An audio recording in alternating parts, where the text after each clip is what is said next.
Hi friends, welcome. Bharathi Kannamma நாளைக்கான எபிசோடில் என்ன இன்ட்ரெஸ்டிங்கான சீன்ஸ்லாம் வரப்போகுது அப்படின்றத பற்றி பார்க்கலாம் வாங்க.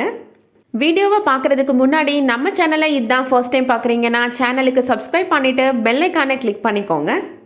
கண்ணம்மா கிட்டக்க பாரதி சொல்கிறாரு, நான் உன்னை என்னோட மனைவியாக ஏற்றுக்கிறேன், ஆனால் லக்ஷ்மி வருணோட குழந்தை அப்படின்ற உண்மையை மட்டும் ஒத்துக்கோ அப்படின்னு சொல்கிறாரு. அதை கேட்ட உடனே கண்ணம்மாவுக்கு ரொம்ப அதிர்ச்சி ஆயிடுது. பாரதியை கையெடுத்து கும்பிட்டு அங்கே வீட்டிலேருந்து போயிடுறாங்க. காலில் செருப்பு கூட போடாமல் மனசொடைஞ்சு ரோட்டில் அழுதுகிட்டே போகிறாங்க.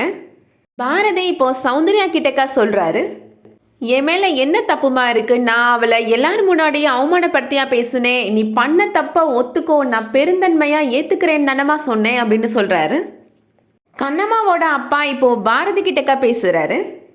என்னோட பொண்ணு பட்ட கஷ்டம் எல்லாம் இன்னையோட முடிஞ்சிருச்சு அப்படின்னு நான் ரொம்ப சந்தோஷப்பட்டேன். ஆனால் எல்லாரையும் நம்ப வச்சு இப்படி கழுத்தறுத்துட்டீங்களே அப்படின்னு கோவமாக பேசுகிறாரு.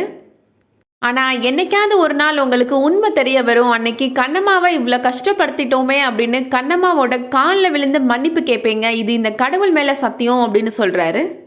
சௌந்தர்யா பாரதி கிட்டக்க சொல்கிறாங்க, நீ இப்படி நடந்துப்பன்னு நான் கொஞ்சம் கூட எதிர்பார்க்கவே இல்லை பாரதி அப்படின்னு சொல்கிறாங்க. நீ நினச்ச மாதிரியே கண்ணம்மாவை 6 மாதத்தில் டைவர்ஸ் பண்ணிக்கோ, ஆனால் அதுக்கப்புறம் இந்த வீட்டு பக்கம் நீ வரவே கூடாது அப்படின்னு சௌந்தர்யா சொல்கிறாங்க. அகிலன் இப்போது பாரதி கிட்டக்க சொல்கிறாரு, நீ நடந்துக்கிட்டதுக்கு பேர் பெருந்தன்மை கிடையாது, நீ ஒரு சாடிஸ்ட் மாதிரி நடந்துக்கிட்ட அப்படின்னு சொல்லிட்டு அங்கேருந்து போயிடுறாரு.